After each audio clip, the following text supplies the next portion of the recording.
Fala pessoal, tudo seguro por aí? Bom, na sexta-feira eu coloquei uma enquete aqui no canal do Instagram perguntando sobre a questão do acidente de trabalho no home office. Se a gente deve considerar e abrir CAT ou não, como que a gente deve tratar essa questão. 80% das pessoas disseram que sim, devemos abrir a CAT, e 20% responderam que não, que a gente não deve abrir a CAT. Vamos lá ver como é que a gente tem que interpretar essa situação?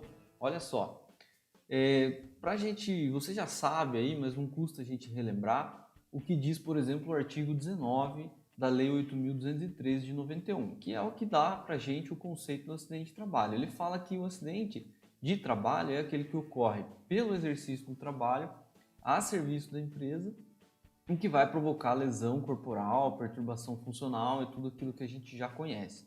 E diz ainda aí nos seus parágrafos, né, especialmente no parágrafo 1º, que a empresa é responsável pela adoção e uso de medidas coletivas e individuais de proteção.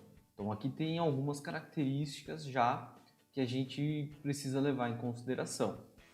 Depois, para a gente continuar estudando um pouquinho para saber se esse acidente, quando ocorre no trabalho em casa, é ou não um acidente de trabalho, a gente precisa conhecer alguns dispositivos da CLT, não só esses, tá? Mas esses principalmente, que é o artigo 6º, que diz lá que o trabalho, olha lá, não se distingue entre o trabalho realizado no estabelecimento do empregador, o executado no domicílio do empregado e o realizado à distância. Então não se distingue, o que ele quer dizer? Que não se diferencia, ou seja, tem o mesmo valor o trabalho que a gente realiza lá dentro da empresa e o trabalho que a gente realiza em casa, só que ele coloca uma ressalva aí no final do artigo, ó, caracterizados os pressupostos da relação de emprego, ou seja, eu tenho que olhar então o que diz, por exemplo, o artigo 3º, que vai falar sobre quais são esses pressupostos da relação de emprego, ou seja, quais são as características que eu preciso ter para que aquilo seja considerado uma relação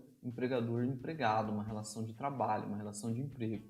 Então o artigo 3º da CLT vai falar o seguinte, ó, considera-se empregado toda pessoa física que prestar serviços de natureza não eventual, ou seja, tem que ter uma constância daquele serviço que eu estou prestando, a empregador, sob a dependência deste mediante salário. Então, se eu estou trabalhando mesmo que seja de casa, o empregador está me mantendo, a minha empresa está me mantendo lá, está pagando o meu salário, eu sou considerado um empregado. E se eu me machucar ali, todos os meus direitos têm que ser cumpridos, né? Se a gente observar esses dispositivos, então o acidente de trabalho, ele no home office, o acidente que acontecer ali no home office, ele é sim considerado um acidente de trabalho.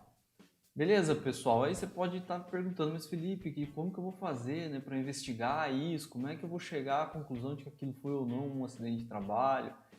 Realmente é um desafio muito grande, é uma situação que não vai ser fácil de lidar, mas é um direito do trabalhador. Então a gente tem que utilizar das nossas técnicas e fazer uma investigação correta para identificar se aquilo foi ou não um acidente de trabalho, mas sendo caracterizado aí como tal, deve ser aberta a CAT e todos os direitos desse trabalhador devem ser adquiridos.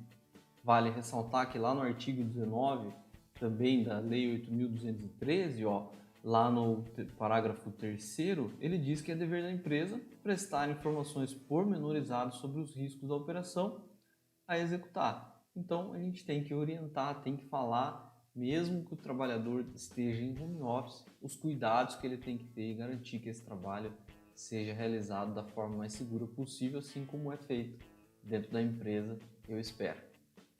Certo, pessoal? Gostaram? Então curta, compartilhe, comente aqui embaixo e até a próxima.